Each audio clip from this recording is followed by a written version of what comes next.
days timeline according to Sir Isaac Newton. Prop. 1.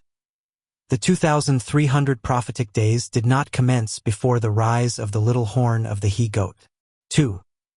Those days did not commence after the destruction of Jerusalem and ye temple by the Romans A.D. 70. 3.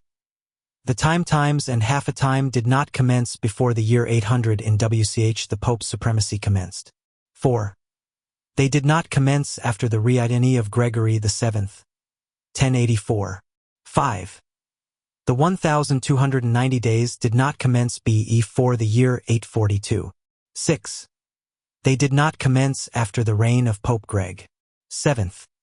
1084. 7. The difference between the 1290 and 1,335 days are parts of the 7 weeks. Therefore the 2,300 years do not end before ye year 2,132, nor after 2370.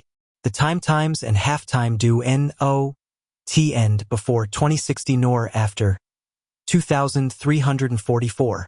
The 1,290 days do not begin, this should read, end before 2090 Newton might mean 2,132, nor after 1374 Newton probably means 2,374. My concluding words.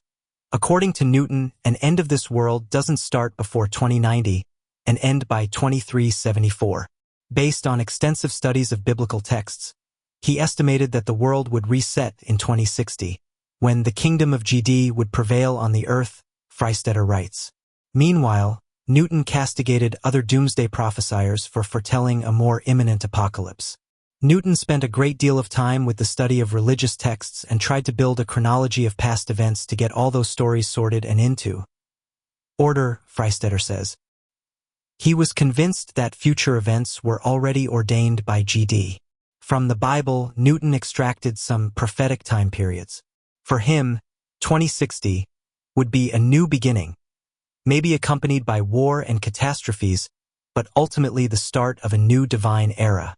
Information taken from Newton's notes proves, among other things by the method of exclusion, that the end of the world according to Newton will be the moment when Messiah appears and brings peace to this world. He will become his ruler for 1,000 years and learns all people to live in harmony. Those who stand up to him will face his anger, and those who accept him will face his love. Newton says. I can add to this information from Newton research. It can be found at Isaiah chapter 49. In his theory, mathematics and religion are connected, and Newton's prophetic calculations really depict his mentality by showing not only faith in science and religion, their connection and complement. It is interesting to point out artificial intelligence software MIT predicts end of the world by 2040 created by that humanity will come to an end near 2040 from various man-made events. We cannot really argue with present facts, which certainly support the reliability and accuracy of this research. My friend Pascal Blatter, who is scientist and researcher, moved a date even closer to 2037. It's mathematical and geometric theory created in 17th century by influential mathematics and philosophers.